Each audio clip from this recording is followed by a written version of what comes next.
Bonsoir à tous, bonsoir à toutes. J'espère que vous allez bien, que ce déconfinement progressif se passe bien pour ceux qui l'ont commencé il y a quelques jours, pour ceux qui le commencent aujourd'hui même au Maroc, en 2 zones si j'ai bien compris. On prendra le temps nécessaire pour le comprendre et l'accepter et en profiter surtout pour un déconfinement, Inch'Allah, total pour que les activités reprennent. Pour certains, ils ont déjà bien repris et on est très content pour eux. Pour d'autres, ben, ça prend un peu de temps et ça devrait aller, Inch'Allah.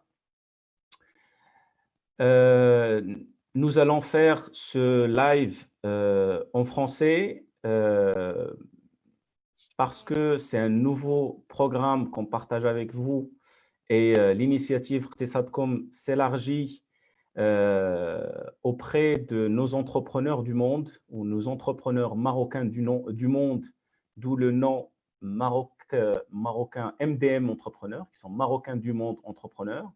Et donc, on a choisi de lancer ce programme pour promouvoir les compétences de nos Marocains du monde qui ne manquent pas de créativité, ne manquent pas d'audace et qui veulent aussi partager avec vous à travers la chaîne Iqtisadcom leur parcours, leurs difficultés, leurs challenges, leurs succès et surtout partager avec vous des conseils, des bonnes pratiques. Et donc, on partira, Inch'Allah, sur une fois toutes les 2 semaines, une nouvelle personne qui nous fera l'honneur de partager avec nous son parcours et surtout de répondre à vos questions et avoir une certaine interaction et un certain échange constructif pour l'ensemble de nos membres de la chaîne Iqtisadcom. Cela n'empêche pas que مرة غادي نعطي لسوريا كلمات بالعربية. Je sais qu'elle maîtrise parfaitement l'arabe et on aura le temps d'en parler tout à l'heure. Elle est native de Belgique, elle est née en Belgique. Elle aura l'occasion tout à l'heure de partager avec nous son parcours brillant. Et je la remercie vraiment du temps qu'elle passe avec les entrepreneurs en herbe et surtout les entrepreneurs en devenir pour les encourager à passer le cap et entreprendre. Et c'est d'ailleurs pour ça que nous avons choisi le thème d'aujourd'hui qui est comment avoir confiance en soi pour entreprendre. Parce que pour moi, c'est vraiment un élément déclencheur qui est la volonté d'entreprendre. Et la volonté d'entreprendre commence par cette envie ou cette prise de risque, parce qu'il faut quand même avoir un petit grain de folie pour se lancer dans l'incertain, dans l'aventure et entreprendre. Et donc, j'espère, Inch'Allah, qu'après cette conférence qu'on passera ensemble, certains d'entre vous, voire une bonne partie d'entre vous, vont casser un peu ce plafond de verre ou ces idées reçues sur l'entrepreneuriat qui est peut-être réservé à une élite ou qui est réservé à des personnes à cheveux blancs ou à des personnes qui ont beaucoup d'argent. Donc ça, c'est déjà des prérequis. Et puis derrière, on prendra le temps avec Soraya de revenir sur son parcours et surtout de répondre aux questions de nos auditeurs. Donc, en 2 parties. La première, c'est vraiment de découvrir un peu plus Soraya, ce qu'elle fait, son quotidien, et derrière, prendre le temps nécessaire de vous parler de la confiance en soi à travers quelques questions que je vais lui poser, et après, avoir un temps d'échange avec vous. Donc, sans plus tarder, Soraya, tu es une serial entrepreneur, tu as créé pas mal de sociétés, ton parcours, ce que tu fais dans la vie, et puis voilà, intégrer peut-être un petit peu un premier de certains points sur la confiance en soi dans ton parcours. Je te passe la parole. Bonsoir à tous. Merci beaucoup, Monsieur Youssef, pour l'invitation déjà. Merci de me permettre et de m'offrir cette opportunité de partager non seulement mon parcours, mais surtout d'encourager les autres et de montrer que finalement, on peut partir de rien, avec rien, et apprendre à se construire. Donc, c'est toujours facile quand on voit quelqu'un qui, entre guillemets, avance, de se dire, bon, bah, chez lui, c'est naturel, c'est un don. Ben, pas du tout. Il n'y a pas du tout de point de départ de préférence. On démarre tous à zéro. Moi, j'ai un petit peu été jetée dans le monde de l'entrepreneuriat très jeune, parce que mes parents ont un commerce. Donc, à l'âge de 10 ans, j'ai commencé un petit peu à découvrir le monde du commerce. Et puis voilà, l'école, normalement jusqu'à 18 ans. Et après, l'entrepreneuriat a vraiment démarré au Maroc. Voilà. Moi, mon expérience vraiment d'entrepreneuriat personnel a commencé au Maroc et j'ai passé 10 ans au Maroc. Donc, on peut dire que c'est plusieurs défis en même temps. C'est changer de pays, changer de culture et passer du mode de salarié au mode d'entrepreneuriat. Donc, l'entrepreneuriat, c'est un petit peu une jungle où il faut apprendre à se défendre. Et aujourd'hui, j'ai envie de dire que ce que je fais aujourd'hui, c'est juste dire, si je devais revenir en arrière, qu'est-ce que j'aurais eu besoin pour éviter tous les échecs ou en tout cas les erreurs, bah, ça aurait été la confiance en soi. Parce qu'au final, c'est ça qui m'a manqué à chaque fois. Et je vais même dire, pour encourager un petit peu tout le monde, c'est que je ne suis pas une serial entrepreneur, mais une serial échec. C'est-à-dire vraiment, je suis passée de catastrophe en catastrophe. Donc ça, c'est important. Et à chaque fois, ce qui a manqué, c'était la confiance en soi. Donc en faisant un petit retour en arrière, c'est ce qui a manqué à chaque fois. Les idées étaient toutes bonnes, les projets sont tous bons, et tout ce qui manque, c'est la confiance en soi. Donc voilà pourquoi un petit peu aujourd'hui, je me suis spécialisée dans ça. D'accord. Quel a été ton métier, Soraya, quand tu as démarré, peut-être ton premier job, ce qui t'a plu? Parce que, en fait, pourquoi je te pose cette question, ce n'est pas une question anodine, parce que souvent, ce qui nous encourage ou ce qui nous pousse à entreprendre, c'est peut-être vouloir faire ce qu'on aime et prendre du plaisir dans ce qu'on fait. Donc, peut-être que le premier job que tu as exercé n'a rien à voir avec ce que tu fais aujourd'hui. Et du coup, peut-être que tu as acquis une expérience, un réseau, et derrière, tu t'es dit, ben, avec tout ça, je peux construire quelque chose et je peux entreprendre et faire ce que j'aime pour joindre un peu ce qu'on dit l'utile à l'agréable. Alors, bonne nouvelle, hein, c'est que je ne savais pas ce que je voulais faire. Donc, au final, après même 2 diplômes, après tout ce qu'il faut, après un parcours classique, après un bon poste dans une bonne entreprise, avec la voiture, avec tous les avantages et la sécurité pour les parents, elle est sauvée, c'est bon, il manque quelque chose. Donc, en fait, si vous avez le symptôme de mal au ventre parce qu'il vous manque un petit peu de plaisir, de jeu, moi, j'aurais envie de dire qu'au final, entreprendre, c'est jouer. Parce qu'on peut vendre tout et n'importe quoi, ça reste un jeu.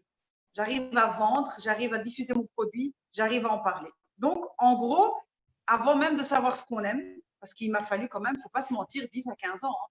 On se cherche. Moi, j'ai travaillé dans tous les domaines. Je fais de la grande distribution, les aéroports, l'informatique. On se cherche. D'accord? C'est pour ça qu'aujourd'hui, j'aide les gens à se trouver. Parce qu'il m'a fallu 15 ans pour trouver exactement ce qu'il me fallait. Donc, si vous avez cette envie de jouer, cette envie de jeu, de risque, ça veut dire que vous êtes un entrepreneur. Donc ça, c'est déjà, on va dire, le premier symptôme, d'accord? C'est de ne pas, de vouloir changer, de vouloir toucher et de vouloir être, oui, indépendant aussi. Mais il n'y a pas que ça. Parce que l'entrepreneur, c'est celui qui ne gagne pas d'argent au début, c'est celui qui prend beaucoup de risques et c'est celui qui est fou, en fait. Parce qu'il fait tout ce qu'il ne faut pas faire pour avoir de la sécurité. D'accord? Et c'est pour ça qu'il est insulté et mis un peu sur le bûcher parce que c'est du grand n'importe quoi. Tu as des dons, tu as des compétences, tu pourrais être payé avec un salaire fixe et toi, non, tu préfères te risquer à vendre de l'huile ou de l'eau à la fraise. N'importe quoi. Donc, c'est ce symptôme un peu qui fait qu'on est entrepreneur et on ne se trouve pas puisque la société d'aujourd'hui n'a pas encore mis ça en place. C'est pour ça que moi, je fais ça aujourd'hui avec les gens, c'est comment se trouver le plus rapidement possible. Pas chercher pendant 15-20 ans. Et la moyenne aujourd'hui des gens qui ont trouvé leur voie, il n'y a pas de hasard, c'est 40-45 ans, puisqu'on finit ses études vers 25. Je me suis amusée à calculer tout ça et qu'il nous faut une bonne dizaine d'années pour après tout essayer.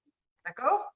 Et ensuite, après toutes les recherches qu'on a faites, on s'est rendu compte que ceux qui s'en sortaient, qui s'en sortaient. Donc, quand je me suis rendu compte que je me suis bien cassé la figure, j'ai tout essayé, que j'ai beau avoir des compétences, ça ne marche pas, on a remis les compteurs à zéro et on s'est dit, qu'est-ce qu'ont les entrepreneurs qui réussissent? On jette tout par terre et on recommence. Et c'est de là que ma société… Justement, Soraya, est-ce que la confiance en soi est indispensable pour entreprendre ou, si je peux reformuler la question, à quel degré elle est importante pour entreprendre et est-ce qu'elle dépend, ou ce degré d'importance dépend de certains facteurs, je dirais, extérieurs, qui sont le secteur d'activité, la culture du pays, les traditions, la taille de l'entreprise, le nombre de personnes dans l'entreprise. Est-ce que ça a un lien avec la confiance en soi?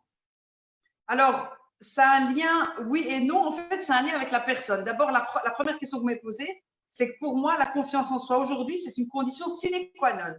Ça veut dire, s'il n'y a pas de confiance en soi, on passe son temps à rater beaucoup de choses et ne pas avoir le courage de se relever. Donc, dans un projet d'entreprise, pour moi, aujourd'hui, après quand même 20 ans de recherche, c'est 99%. Pourquoi? Parce qu'on voit des gens aujourd'hui qui ont réussi, qui vendent n'importe quoi. Quand je dis n'importe quoi, ça peut être des stylos fluo, ça peut être… la chose la plus folle que j'ai vue sur Internet, c'était des laisses pour poules. Voilà, vous voulez balader votre poule, c'est aussi simple, il fallait de l'audace, il fallait du courage. Ben, le mec, il en a vendu 1 million, il est millionnaire. Moi, j'ai vu des gaufres pour chiens. C'est pas mal aussi. Voilà, donc c'est un petit peu ça qui se dit. Donc finalement, c'est pas l'idée qui doit être bonne. Alors, qu'est-ce qui fait la différence entre un bon projet et un mauvais? Ben, c'est la personne. Et donc, si vous allez voir un petit peu dans les réseaux d'investisseurs, les investisseurs, vraiment les hommes qui investissent, ils cherchent l'entrepreneur et pas le projet. Ils regardent comment vous réagissez. Et donc, ça, ce sont des gens qui me l'ont dit, qui m'ont dit, nous, on peut déposer jusqu'à 1 million d'euros. On regarde comment la personne réagit avec ses émotions. Donc là, pour moi, c'était un choc. Là, on ne parle plus de business plan, on ne parle plus de finance. Non, c'est comment la personne réagit. Alors, on parle depuis tout à l'heure de certains aspects du développement personnel. Tu en connais plein d'autres, que ce soit la gestion de temps, que ce soit l'organisation, la productivité, etc., qui sont d'ailleurs aussi des qualités indispensables pour un entrepreneur. Maintenant, pour éviter en fait de mélanger la confiance en soi avec le management, avec le leadership, avec le charisme, etc., quelle définition, toi, Soraya, tu donnes aujourd'hui à la confiance en soi? Comment tu la définis aujourd'hui? Quelqu'un qui te dit, moi, je manque de confiance en soi ou j'ai trop confiance en soi, comment tu le définis en fait? Alors, premièrement, je vais me permettre de faire une petite correction. C'est que moi, je ne fais pas de développement personnel. Je vais attirer l'attention des gens en leur disant, je fais de la construction personnelle. Parce que pour se développer, il faut déjà avoir fini de se construire.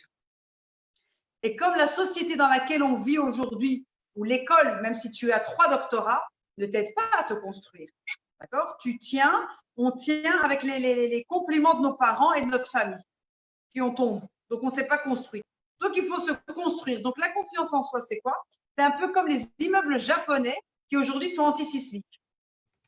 C'est-à-dire, on peut avoir un tremblement de terre 8 sur l'échelle de Richter, on peut avoir toutes les catastrophes dans son projet, on tient debout. C'est ça la confiance, c'est tenir debout. Et pour tenir debout, c'est des briques. Et c'est quoi ces briques? Ben, c'est apprendre à se connaître, pour se respecter, pour avoir de l'estime pour soi. Et au final, on a confiance en soi. Donc moi, je dis que la confiance en soi, ça ne s'apprend pas, mais c'est un résultat. C'est-à-dire qu'il faut apprendre à se connaître et à s'admirer. Très bien, très bien. Alors, j'ai pris un peu les deux extrêmes, quelqu'un qui n'a pas de confiance en soi, en lui, et quelqu'un qui a trop de confiance en lui, en elle. Pour toi, quel est l'impact de ce manque de confiance sur soi sur l'acte d'entreprendre? Je lance un projet, je saute sur une opportunité, je fais peut-être une première prestation, ça se passe bien. Au bout de la première difficulté, je tombe, je chute. Et là, le souci, c'est vraiment cette confiance en soi. Donc, à ton avis, est-ce que l'impact, il est fatal ou ça peut enfin, même si on manque de confiance en soi, on peut quand même continuer, on peut quand même se relever. Est-ce que c'est lié? Comment tu vois les choses? Ben, je vais relier la confiance en soi à la gestion de temps. En fait, quelqu'un qui a confiance en lui, il va vite se casser, même s'il a trop confiance en lui, donc même, il va vite se casser la figure, il va peut-être même exagérer, mais il va très vite se relever. Donc, s'il se casse la figure 20 fois dans sa vie, il se relève plus vite parce qu'il a l'audace. Celui qui n'a pas confiance en lui va à chaque fois être déstabilisé rapidement et il va lui falloir beaucoup de temps pour se relever. Donc, le temps qu'il est déprimé, en fait, son moral descend. Et c'est ça qui fait qu'on abandonne. Parce que le moral descend. Et donc, évidemment, il y a l'environnement, on en parlera si on a le temps. L'environnement toxique va nous dire, c'est bon, arrête. Là, tu prends trop de risques. Donc, la confiance en soi, c'est vraiment ces piliers qu'il faut qu'on tient quand on fait faillite, qu'on perd tout et qu'en fait, la tête ne tient plus. C'est les pieds qui vont nous permettre de tenir, en fait. Donc, la confiance en soi va nous permettre de ne pas perdre de temps. Pas éviter l'échec, mais pas perdre de temps. Oui. Alors, je vais rebondir sur ton exemple des immeubles japonais et le tremblement de terre. Là, on parle d'une unité de mesure. Est-ce que la confiance en soi a une unité de mesure? Est-ce qu'on peut mesurer sa confiance? Enfin, je ne sais pas, on monte sur une balance et on nous dit bah, tu as 50% confiance en toi ou 100%, ou comment toi tu l'évalues quand tu fais un diagnostic avec une personne que tu accompagnes? Comment tu évalues ou tu mesures la confiance en soi chez une personne ou chez un futur entrepreneur? Alors, nous, on s'est amusés. Donc, moi, je suis une passionnée des neurosciences. Et donc, mon objectif, c'est vraiment de mathématiser la confiance en soi, justement, de la quantifier. D'accord? Alors, ça se mesure, évidemment, on prend une note simple sur 10. On commence par poser des questions à la personne pour avoir un peu son ressenti, d'accord? Puisqu'on va l'aider aussi à développer son intuition. Et donc, à partir du moment où la personne est capable de quantifier, je commence un travail, à combien tu te sens à l'aise ou bien. Et donc, on peut commencer à monter ou à descendre. Et ça devient un petit peu comme une grille de lecture. Vraiment avec des notes sur 10, puis on fait une moyenne. D'accord? Évidemment, il y a des exercices. On avait parlé de musculation. D'accord? Et ce qu'aujourd'hui, nous, on s'est amusé à faire, c'est à quantifier. C'est-à-dire, quelqu'un qui n'ose pas téléphoner à quelqu'un. Par exemple, je voudrais t'appeler pour te demander un service. Ben, c'est déjà un premier exercice. En fait, il faut passer cet exercice-là. Et ça ne sert à rien d'aller monter une entreprise. Donc, quand j'ai quelqu'un qui vient chez moi qui veut monter un business et que je lui dis, il faut appeler tel service pour un formulaire, il me dit, j'ose pas. Et tu veux monter une entreprise. Donc, monter une entreprise, c'est un poids de 80 kilos et un appel, c'est 3 kilos. Donc, commence par ça. Donc là, on peut avoir une grille pour dire à la personne, ne te lance pas dans ça. D'accord? Commence par les petites choses. Et donc, j'accompagne les gens à s'entraîner sur les petites peurs, sur les petites confiances en soi. Ça, j'ai envie de dire. Alors justement, donc, on peut le quantifier. Justement, quand tu accompagnes ces futurs entrepreneurs à avoir confiance en eux, au-delà des d'autres aspects qu'on aura peut-être l'occasion d'évoquer plus tard, est-ce que, en travaillant par exemple avec toi, cette confiance en soi, j'apprends à me connaître, j'apprends à connaître mes qualités, mes défauts, je les accepte, etc.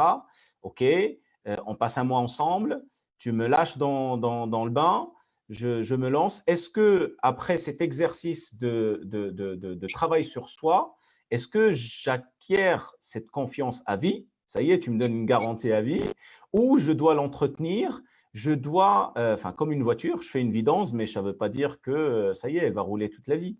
Donc, est-ce qu'il y a un entretien de la confiance en soi pour pas aux prochaines difficultés qui seraient éventuellement, et on ne l'espère pas, qui seraient terribles, eh ben, je rechute encore. C'est comme si tu vas m'aider à apprendre à fumer, mais une fois que tu n'es plus là, ben, je reprendrai. Donc, comment tu vois un peu cet entretien de la confiance en soi? Alors, je vais répondre par une petite histoire très simple et ça a été un des déclics de tout ce programme. C'est qu'un jour, un étudiant qui a passé avec moi 3 jours sur un petit peu ce programme m'a dit, Madame, on a passé 3 jours formidables, c'était super, je me sens le plus fort du monde, mais maintenant, quand je rentre chez moi, je fais quoi? Et donc, c'est là où on a mis en place ces outils qui sont basés sur la psychologie de la neuroscience pour apprendre, j'ai envie de dire, à se nettoyer l'esprit. En fait, ne pas avoir confiance en soi, c'est de la saleté. Et donc, c'est comme si j'aidais les gens à se laver, on va dire, l'esprit. Avoir confiance en soi, c'est être propre dans sa tête. Donc, quand on fait des cycles de 21 jours, c'est la science. Quand on fait un cycle de 3 mois, l'habitude est rentrée, elle est ancrée chez la personne.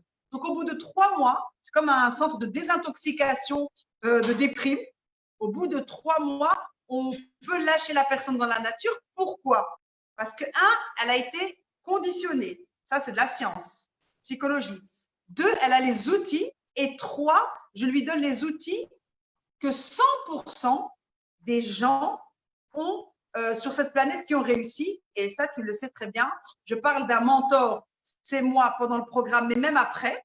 Pourquoi? Parce que je fais partie de réseau. Et donc, c'est là où je dis aux gens, en fait, je vous offre même le service après à vie, puisqu'il faut 2 choses pour réussir.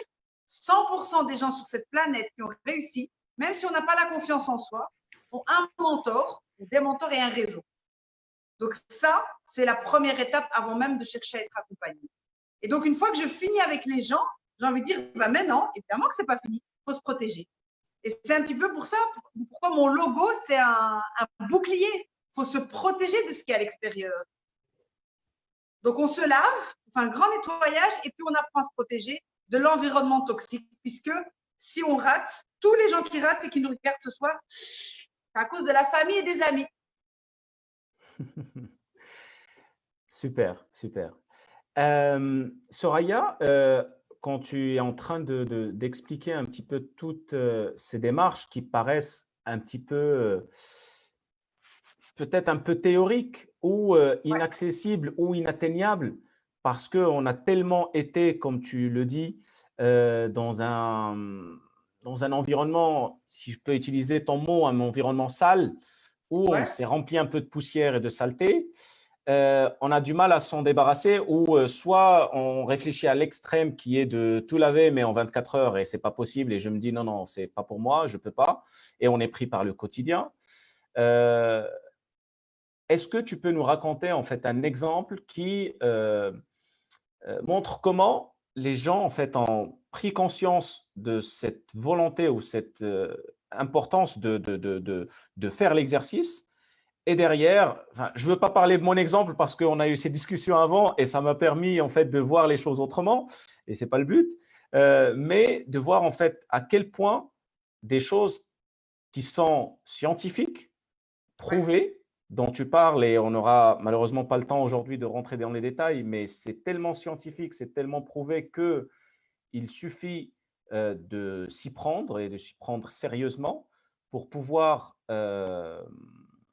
changer pour de bon, et derrière, entreprendre en toute sérénité, entreprendre en connaissance de cause, entreprendre en connaissance de soi, et ça, c'est hyper important. Donc, avant de donner peut-être l'exemple, revenir un peu sur le parcours de l'acquisition de la confiance en soi. Par où je passe? J'ai compris qu'il y a un constat, qu'il y a une volonté déjà, c'est-à-dire le « oui, j'ai envie de ». Ça passe par cette acceptation pour avoir envie de changer et avoir envie de s'écouter et d'accepter que j'ai des difficultés, que j'ai des lacunes, que j'ai des défauts et commencer à les travailler petit à petit. Et moi, je crois beaucoup, et là c'est un autre sujet, mais je me permets de faire juste une petite parenthèse, je crois beaucoup au coaching ou à l'accompagnement parce que même les champions du monde, en natation, en judo, je prends l'exemple du sport, eh ben, ils ont des coachs. Ça ne suffit pas d'être un Teddy Riner ou d'être un Saïd Aoueta, si je peux parler des Marocains, pour, c'est-à-dire la technique ou le savoir-faire, je dirais matériel, technique, ne suffit pas si le mental ne suit pas, si l'organisation ne suit pas, si le rappel des objectifs, et donc c'est des piqûres de rappel qui montrent que je suis déterminé, je sais où je vais, etc. Tout ça, si on n'est pas accompagné, si on n'est pas dans le bon réseau, dans le bon environnement, souvent ces sportifs, ils vont s'isoler, ils ne vont même pas voir leur famille, ils vont être dans un environnement, dans un climat favorable. Et du coup, comment on va transposer en fait cette préparation mentale de sportif ou cette préparation ou cette confiance de sportif. D'ailleurs, c'est encore un autre sujet où on parle des valeurs sportives et on fait le rapprochement avec les valeurs entrepreneuriales, parce qu'un entrepreneur, il doit aussi avoir ses valeurs sportives de combativité, de capacité de rebondir, de viser la lune et de garder en tête cet objectif et ce cap pour atteindre le championnat ou la médaille, etc., ou le record. Donc, Exact. j'ai peut-être trop parlé. Et derrière, comment tu vois un peu ce parcours de l'acquisition de confiance en soi en partant de ce point d'accepter, OK, j'y vais et j'atteins tel objectif, par quelles étapes je passe? Alors, première chose, il faut déjà accepter une chose, c'est que l'école du salarié existe, c'est l'université, et que l'école avec un grand E, de l'entrepreneur n'existe pas. Donc déjà, accepter que si on veut être entrepreneur, il faut être formé. Ça, déjà, il faut l'accepter que ce n'est pas une perte de temps. On fait un métier qui, aujourd'hui, n'est pas encore, entre guillemets, reconnu. En tout cas, pas encore mondialement. Donc déjà, qu'il faut apprendre à être entrepreneur. OK? Ensuite, un salarié n'a pas besoin des mêmes outils qu'un entrepreneur. Donc, nous, on doit porter beaucoup plus fort. Si mon patron m'insulte, je peux pleurer, prendre un café, dormir, revenir au boulot demain. De toute façon, mon salaire tombe à la fin du mois. D'accord? Si un client m'insulte ou un associé me laisse tomber, j'ai intérêt à être un petit peu plus musclé. Donc, déjà, accepter qu'il faut être formé. D'accord? Maintenant, pour avoir cette confiance en soi, il y a deux choses. Un, c'est l'apprendre. Je vais revenir dessus. Et deux, même la solution du en attendant, c'est fréquenter des gens qui ont confiance en soi. Pourquoi? Parce que c'est la neuroscience, la psychologie. Un, on est conditionné. À force de voir quelqu'un qui ose, ben, je finis par oser inconsciemment. Ça, c'est des neurones qu'on a dans notre cerveau, des neurones miroirs. Et il y a aussi le processus de l'imitation. En fait, on finit par imiter quelqu'un. Ça, c'est de la science. Sans le savoir, on finit par imiter les gens. J'invente rien, dis-moi qui tu fréquentes, je dirai qui tu es. OK? Donc, l'idée, c'est d'aider les gens à leur dire, moi, je vous aide avec mon programme, mais je vais aussi vous mettre dans un environnement, allez fréquenter telle personne. Et sans vous en rendre compte, vous allez les imiter. D'accord? Ensuite, l'accompagnement de mentorat, pourquoi je me suis concentrée sur ça? C'est que ce n'est pas la culture en Europe ou en Afrique. C'est-à-dire qu'aux États-Unis, il ne faut pas se mentir, j'ai dans ma famille aux États-Unis suffisamment de gens qui ont réussi pour être mes mentors. Tandis que dans nos cultures, quand je parle de nous, enfants d'immigrés en Europe et marocains de la classe ouvrière, on n'a pas d'intellectuels. Donc, je suis la première intellectuelle dans ma famille, la première universitaire. Qui est-ce qui peut être mon mentor? J'ai été obligée de payer des gens pour me tirer vers le haut, puisque je ne fréquente que des salariés, des ouvriers, ou en tout cas des gens qui ne sont pas entrepreneurs, mais avec le mindset entrepreneur. Donc, je me suis dit, pourquoi les gens qui sont avec moi à l'école belge, eux, en fait, ils ont eu tous les bons conseils. Et à 19 ans, ils savaient ce qu'ils voulaient faire. Moi, j'ai dû chercher toute seule les écoles, j'ai dû chercher les métiers qui existaient. Voilà. Nos parents connaissaient avocats, médecins et comptables. Ça s'est limité à ça. Donc, pourquoi eux, ils ont gagné du temps? Parce qu'ils avaient des mentors. Ils avaient des oncles avocats, des oncles PDG. Et donc, les dîners de famille pendant 20 ans, ben, ils avaient ce mentorat gratuit. Tandis que nous, dans notre histoire, on est enfants d'immigrés. Qu'est-ce que nos parents nous ont inculqué? La sécurité. C'est aussi de l'histoire. Ils sont venus, qu'est-ce qu'ils cherchent? La sécurité. Donc, s'il vous plaît, respectez notre besoin de sécurité. Trouvez-vous vite un boulot, bloquez-vous et ne bougez plus. Donc, ceux qui ont besoin de ce mentorat, c'est les enfants d'ouvriers, c'est ceux qui n'ont pas d'intellectuels. Moi, aujourd'hui, je suis la première universitaire dans ma famille. Il n'y a pas d'entrepreneur mindset. Donc, qui est-ce qui va me mentorer si je ne paye pas quelqu'un? Vous voyez ce que je veux dire? Absolument. Maintenant, je vais directement rajouter, est-ce qu'on est obligé de payer quelqu'un? Non. Trouvez des bons réseaux et allez fréquenter des gens top que vous respectez. Et si vous arrivez à tout tirer d'eux gratuitement, bah, tant mieux. Très bien. Soraya, est-ce que tu fais une différence entre… là, je vais peut-être un petit peu sortir du sujet, mais très rapidement, et qui est quand même un petit peu lié.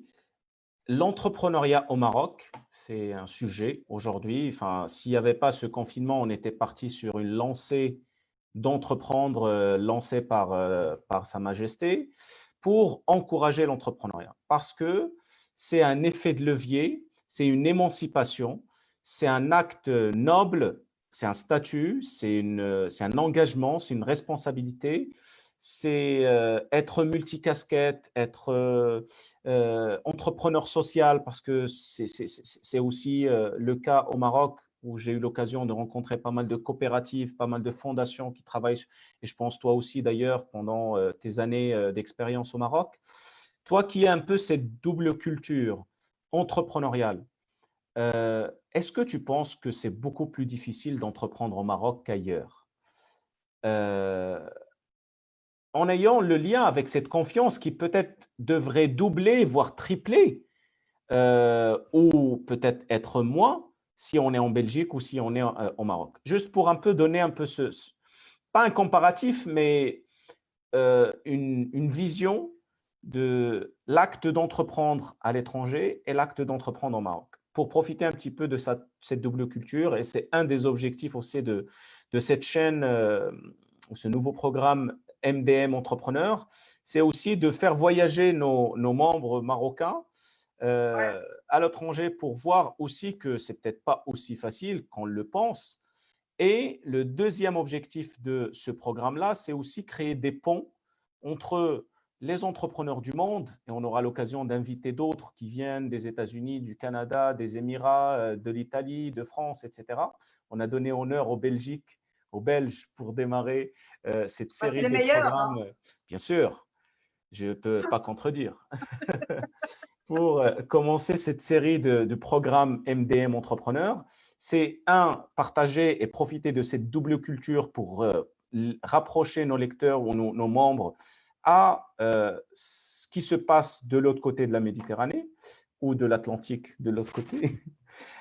Et aussi créer des synergies. Tout le monde, après ce live, connaîtra Soraya, connaîtra son parcours, connaîtra son activité et pourrait discuter avec elle directement par la suite pour peut-être en savoir un peu plus.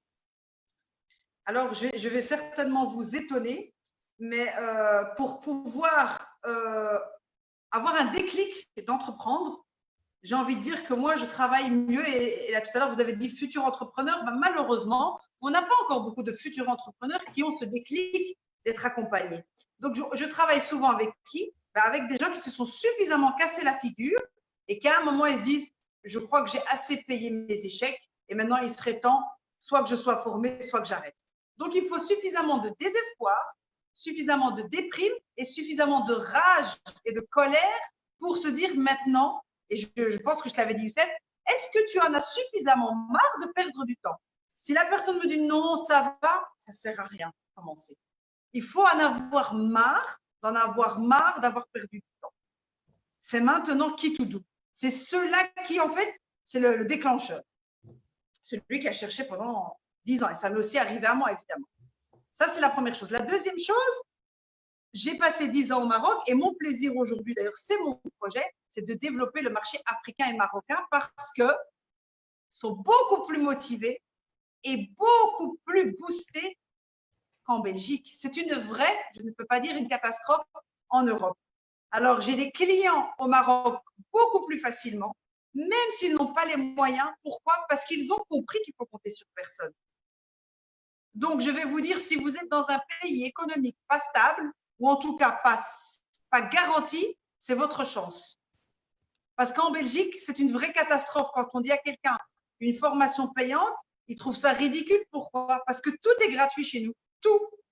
Mais la gratuité, c'est un service qui est mis à disposition par un État. Je m'excuse pour faire croire qu'on avance. Le taux de chômage ne chute pas. Quand j'avais des groupes d'étudiants que je formais un mois, au bout d'un mois, j'avais 25% qui avaient retroussé les manches et qui étaient devenus des entrepreneurs à vie. Donc, 25% à chaque fois sur un groupe de 30 élèves, j'ai fait ma part. Parce qu'ils savent qu'il n'y a pas ailleurs. Donc, c'est un petit peu ça l'avantage des pays d'Afrique. Malheureusement, en Belgique, on n'a pas du tout cette culture d'investir sur soi, puisqu'on est assisté. Et qu'il y a aussi les allocations, il ne faut pas oublier tout ce qui est chômage, allocations. Je veux dire, ce serait de la folie d'entreprendre et prendre des risques. Donc, bien au contraire, Les entrepreneurs africains ont toutes les chances d'y arriver parce qu'ils ont ce désespoir. Ce sont des enfants d'ouvriers, ce sont des enfants qui n'ont pas eu les moyens. Et en fait, tout ça, c'est nécessaire. C'est ça qu'on a besoin, en fait, pour déclencher. On a besoin de quelqu'un de suffisamment déprimé. C'est un petit peu la condition pour que je puisse travailler avec les gens. C'est marrant parce que ça me rappelle une anecdote. Un ami qui vit en France et on avait subi la crise de 2008. Hein, c'est une crise mondiale. Et derrière, bah, il est reparti voir ses cousins au Maroc en leur disant bah, « j'ai perdu mon boulot, c'est la crise ». Et les autres ont rigolé en disant Voilà. bah, « nous, c'est tout le temps la crise ». Exactement. Et, on fait avec. Si toi, tu as ce sentiment aujourd'hui, nous, on l'a tout le temps. Et c'est ce qui nous booste au quotidien parce qu'on est dans un environnement incertain. Et la vigilance, elle est double, voire triple, pour assurer nos arrières et assurer une continuité de ce qu'on fait. Et ça, ce sont des salariés qui le disent. N'en parlons pas d'entrepreneurs qui vivent encore dans un environnement beaucoup plus incertain. C'est vraiment très intéressant ce comparatif que je pense que ceux qui nous regardent ne s'attendaient pas à cette réponse. Ils s'attendaient à se dire غادي تقول لنا المغرب مسكين ما عندوش les moyens واجيو لبلجيكا ولا اجيو لفرنسا c'est beaucoup plus facile. Pas du tout. Justement, et moi je te rejoins, et si je peux donner aussi mon avis sur l'entrepreneuriat, parce que je fais un peu ce métier d'accompagnement à la création d'entreprises en France, mais aussi au Maroc. Et je vois que la soif du savoir ou la soif d'entreprendre, comme on dit, je vais me permettre de donner un adage en arabe, Man kasaba shay'an ahana. C'est-à-dire, si tu as quelque chose, tu vas la sous-estimer. Oui. Parce que tu l'as. Et en fait, derrière, en France, on a l'embarras du choix dans la formation. Et du coup, tu vas faire une, ça ne te plaît pas, tu vas râler, tu vas dire non, ce n'est pas ça ce que je veux. Finalement, je vais faire une autre et c'est au même prix. Et payer au Maroc, en plus. Je sens en fait que dans les yeux de ceux qui sont formés, je ne suis pas en train de caricaturer ou de sous-estimer, c'est que c'est une chance de pouvoir être dans une formation de 5 jours pour apprendre l'entrepreneuriat ou apprendre à aller sur le terrain pour comprendre une étude de marché ou un business plan, etc. Et du coup, la qualité des questions qui sont posées, la qualité des études terrain ou des devoirs qu'ils fassent même le soir alors qu'on se revoit le lendemain et comment ils veulent profiter au maximum pour savoir où ils mettent les pieds, savoir où ils mettent leur investissement, où ils mettent leur argent.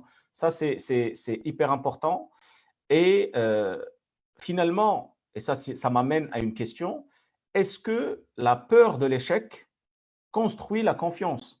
Est-ce que j'ai tellement peur en fait d'échouer que je booste ma confiance? Est-ce qu'on peut lier en fait l'échec à la confiance? Non, ça peut être un autosabotage, la peur de l'échec. Par contre, ce qui est le vrai moteur, et là je vais aussi peut-être certainement vous choquer, ceux qui ont toutes les chances de réussir, vraiment, c'est ceux qui ont été victimes, et là je vais devoir dire le mot en arabe puisqu'il n'existe pas en français, c'est ceux qui sont victimes ou qui se sentent, d'accord, qui sont victimes de hogra. La hogra est le meilleur sentiment pour réussir. Se sentir, alors hogra de la femme par son mari, d'accord? Ça peut être les femmes seules avec enfants nous font des projets extraordinaires parce que ça a été je te mets de côté et tu vaux rien. Donc il faut tout reconstruire. La hogra de l'orphelin, le papa qui décède et il se retrouve à nourrir ses 7-8 frères et sœurs et il se dit mais moi je démarre à moins 15. Ou bien la hogra sociale, c'est moi j'ai pas de réseau, j'ai pas de famille, je suis personne, mais c'est trop loin. La route est trop longue pour que j'y arrive. Et donc c'est cette rage d'injustice en fait qui est un déclencheur mais de malade, quoi. Donc franchement, c'est ceux qui sont hors zone confort, c'est-à-dire un inconfort physique. Et là, moi, j'ai envie de dire, vous me le ramenez, mais c'est comme un diamant brut, quoi. Là, il faut juste un petit peu brosser, il a tout ce qui lui faut à l'intérieur. Ça c'est sûr, en fait, ce qu'il y arrive. C'est un truc à l'intérieur, c'est la rage, d'accord? Et il n'y aura pas de peur de l'échec. Pourquoi? Parce qu'il y a l'instinct de survie. Et pour répondre à ta question, ce n'est pas la peur de l'échec qui va être le premier moteur, mais plutôt l'instinct de survie. On m'a tout enlevé. Soit j'ai perdu tout mon argent, soit j'ai perdu ma famille, soit j'ai perdu mon entreprise, et en fait, j'ai plus rien. Ou je me retrouve orphelin. J'ai plus rien, et l'instinct de survie se dit, en fait, je n'ai plus le choix. Et là, le cerveau, qu'est-ce qu'il fait? Il fait une super sélection, il zappe l'échec. Il ne le voit plus. Excellent.